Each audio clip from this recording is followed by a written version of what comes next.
Video কেলেঙ্কারিতে ফাঁসতেন Sanat জয়সিরিয়া। Cricketer Sanat জয়সিরিয়াকে দেশের মানুষ অনেক ভালো চোখে দেখে। এই ভালোবাসার কারণেই তিনি দেশটির উপমন্ত্রীও ছিলেন একসময়। ক্রিকেটের নয়নের মণি সানাত অবসরের পর প্রধান নির্বাচকও হয়েছিলেন। কিন্তু এবার ভিডিও কেলেঙ্কারিতে ফেঁসে যাচ্ছেন সানাত জয়সিরিয়া। বলা হচ্ছে এই ভিডিও নাকি জয়সিরিয়া নিজেই প্রকাশ করেছেন। গত বুধবার দৈনিক কলম্বো টেলিগ্রাফ খবরটি প্রকাশ করে। খবরে প্রকাশ, সাবেক এক বান্ধবীর সাথে জয়সিরিয়ার একান্তভাবে থাকা একটি ভিডিও প্রকাশ হয়। কলম্বো টেলিগ্রাফ বলেছে, ভিডিও দেখে নাকি স্পষ্ট বোঝা যাচ্ছে জয়সিরিয়া নিজেই ভিডিও করেছেন। জয়সিরিয়ার সঙ্গী নারীটি হচ্ছেন শ্রীলঙ্কার বিখ্যাত ব্যবসায়ী ও মিডিয়ায় একজন আইকন হিসেবে পরিচিত।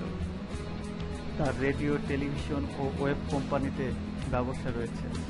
ভিকটিম নারী বলেছেন, তিনি জয়সিরিয়ার বিরুদ্ধে শ্রীলঙ্কান সাইবার সিকিউরিটিতে অভিযোগ দায়ের করবেন। এবার বোধহয় ৯৬-এর বিশ্বকাপ জয়ী জয়সিরিয়া ফেঁসেই যাচ্ছেন।